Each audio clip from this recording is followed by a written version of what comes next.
Hello friends. तर आज आहे अक्षय तृतीया, 3:30 मुहूर्तातला एक मुहूर्त. तर चला अक्षय तृतीया स्पेशल आमरसपुरी करूया. असा रसरशीत आमरस तुम्हाला पण करायचं आहे ना, तर चला करूया. कोणाकोणाला आवडतो तो मला कमेंटमध्ये नक्की सांगा. आंबे घेतलेत, ते स्वच्छ पाण्याने धुवायचे. मी हापूस आंबा घेतला आहे, तुम्ही कोणताही आंबा घेऊ शकता, तसं काही नाही. धुवून स्वच्छ घेतल्यानंतर मी असे चिरून घेतलेत, जेणेकरून पल्प काढायला इझी जाईल. तुम्ही पिळूनसुद्धा काढू शकता. मी असे चिरून काढलेले आहेत. हे सोपं पडतं, मला सोपं वाटतं आणि हात पण आपले घाण नाही होत जास्त. सुरीने केली की कोई पण छान निघती. आपण सगळे काढू शकतो. जास्त पल्प हाताला पण लागत नाही. तुम्ही बघू शकता किती छान पल्प निघाला आहे. तर आपण तो मिक्सरमध्ये टाकूया आणि तो ब्लेंड करून घेऊया. आता तो छान असा ब्लेंड होतो आहे.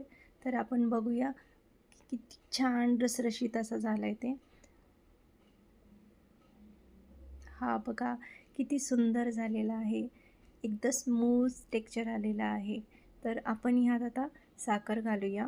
तुम्ही साखर आधी पण मिक्सरमध्ये पण घालू शकता. मी आत्ता घातली आहे साखर आणि थोडीशी वेलची पूड घालू शकता. तुमच्या आवडीप्रमाणे साखर कमी जास्त करू शकता. तर आपला आमरस तयार झालेला आहे.